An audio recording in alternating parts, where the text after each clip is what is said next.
Selamat siang, saudara. Presiden Joko Widodo menginstruksikan kepada gugus tugas reforma agraria agar segera mengintegrasikan, memadukan seluruh kementerian, lembaga, dan juga pemerintah daerah agar bekerja dengan tujuan yang sama, yaitu menyelesaikan masalah-masalah lahan yang ada di tengah masyarakat. Ini gugus tugas reforma agraria yang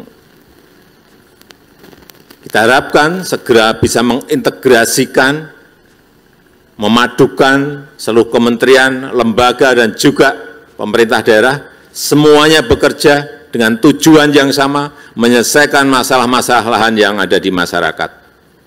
Nggak ada yang lain. Agar sengketa-sengketa lahan itu bisa kita selesaikan. Bahaya loh yang kalau sudah namanya sengketa tanah, sengketa lahan itu bahaya banget. Orang bisa bunuh-bunuhan gara-gara itu. Orang bisa pedang-pedangan gara-gara sengketa lahan.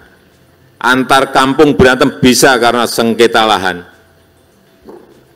Rakyat dan perusahaan bisa berantem karena sengketa lahan. Hati-hati, ini hati-hati. Dampak sosial, dampak ekonominya kemana-mana. Hati-hati. Persoalan yang tidak bisa kita selesaikan, merembetnya bisa ke sosial, bisa merembet ke ekonomi.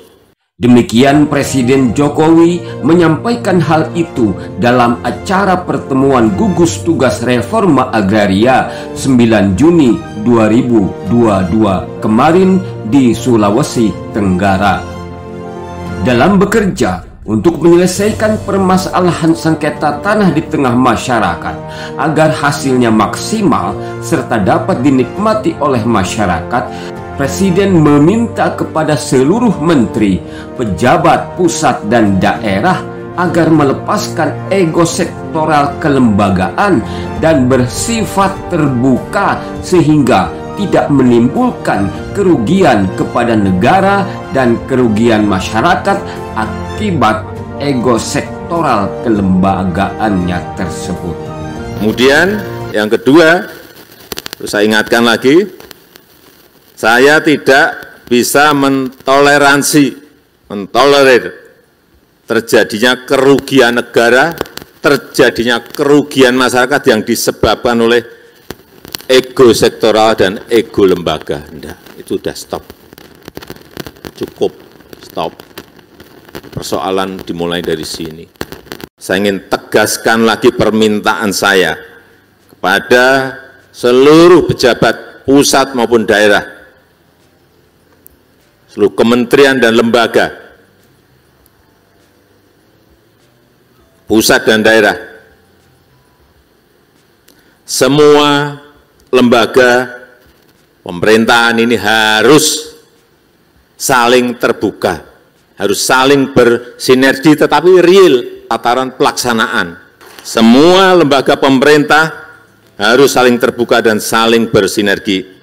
Nah, saudara, dari pesan dan instruksi Presiden tersebut, kita dapat menemukan fakta dan bukti bahwa kita, rakyat Indonesia, tak perlu menyaksikan lagi soal komitmen Presiden Joko Widodo dalam memenuhi hak-hak rakyat atas tanah serta melindungi rakyat dari oknum-oknum pejabat negara yang masih suka menyalahgunakan jabatannya untuk menindas rakyat. Kita sudah mendengar betapa tegasnya instruksi beliau kepada seluruh pejabat negara baik di pusat maupun di daerah agar bekerja cepat menyelesaikan permasalahan sengketa tanah yang terjadi di masyarakat sebelum permasalahan sengketa tanah tersebut merembet menimbulkan permasalahan lain yang lebih besar menyangkut kondisi sosial dan ekonomi masyarakat. Persoalannya kemudian adalah apakah instruksi Presiden tersebut didengar lalu dilaksanakan oleh para pejabat bawahan beliau?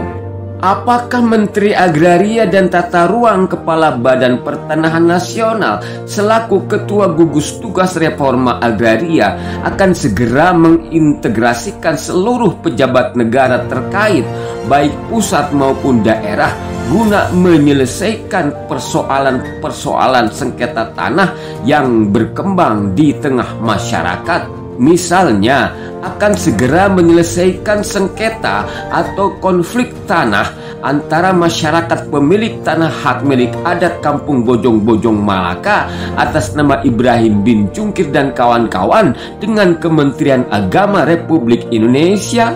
Apakah Kementerian Agraria dan Tata Ruang Kepala Badan Pertanahan Nasional sudah menyikapi pengaduan dan laporan konflik pertanahan yang telah diajukan oleh masyarakat Kampung Bojong-Bojong Malaka atas nama Ibrahim bin Cungkir dan kawan-kawan?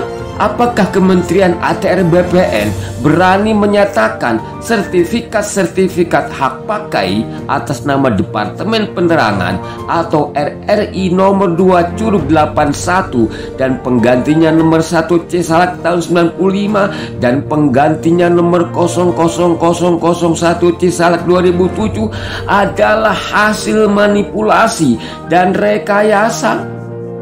Apakah Kementerian ATR BPN berani menyatakan sertifikat hak pakai nomor 00002 Cisalak 2018 atas nama Kementerian Agama Republik Indonesia mengandung cacat administrasi dan atau cacat yuridis sehingga layak dan patut untuk dibatalkan? Dan apakah Kementerian Agama mau berbesar hati menerima keputusan Kementerian ATR BPN yang membatalkan sertifikat hak pakainya tersebut?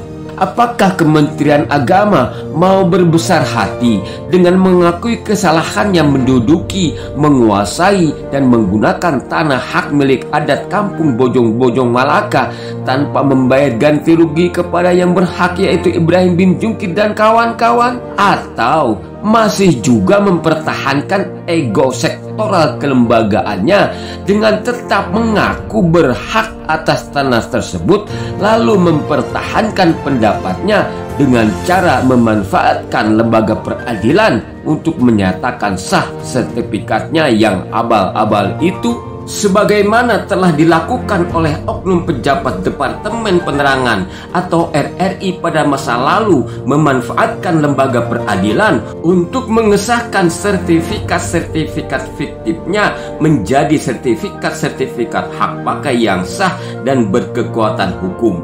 Apakah pemerintah Kota Depok dan jajarannya memahami pesan dan instruksi Presiden tersebut dengan segera turut ambil bagian dalam menyelesaikan persoalan sengketa tanah antara warganya, yaitu Ibrahim bin Cungkir dan kawan-kawan, dengan Kementerian Agama Republik Indonesia? Atau pura-pura tak mengerti dan tak mendengar pesan dan instruksi Presiden tersebut karena ada kepentingan lain terkait keberadaan tanah seluas 121 hektar tersebut? Kita lihat saja perkembangan 1 bulan ke depan. Apa yang akan dilakukan Kementerian ATR BPN, Kementerian Agama, Kepolisian Republik Indonesia, dan pemerintah Kota Depok dengan permohonan penyelesaian konflik pertanahan masyarakat Kampung Bojong-Bojong Malaka yang telah diajukan kepada Menteri ATR BPN Republik Indonesia? Yang pasti, ketika para pejabat negara tersebut mengabaikan instruksi Presiden dengan berbagai argumentasi dan alasan yang dibuat-buat hanya untuk mempertahankan ego sektoral dan kepentingan lainnya, ketika para menteri dan gubernur, bupati atau wali kota tidak mau melaksanakan instruksi Presiden tersebut, maka rakyatlah yang akan menyambut dan melaksanakan instruksi Presiden tersebut dengan cara mengusir dan menurunkan oknum pejabat tersebut, kemudian mencari tokoh-tokoh lain yang siap mendampingi Presiden Jokowi berjuang membangun Indonesia menjadi negara besar yang bebas dari pejabat dan aparatur negara bermental sampah. Demikian kurang lebihnya, mohon maaf. Jangan lupa bagi yang suka berikan like dan subscribe-nya, lalu bagikan kepada seluruh rakyat Indonesia supaya mereka tahu bahwa satu-satunya Presiden Republik Indonesia yang telah bersumpah menjadi pembela rakyat dari rongrongan penjahat tanah adalah Presiden Republik Indonesia yang ke-7 yang bernama Insinyur Haji Joko Widodo. Salam Indonesia Raya. Wassalamualaikum warahmatullahi wabarakatuh. Merdeka!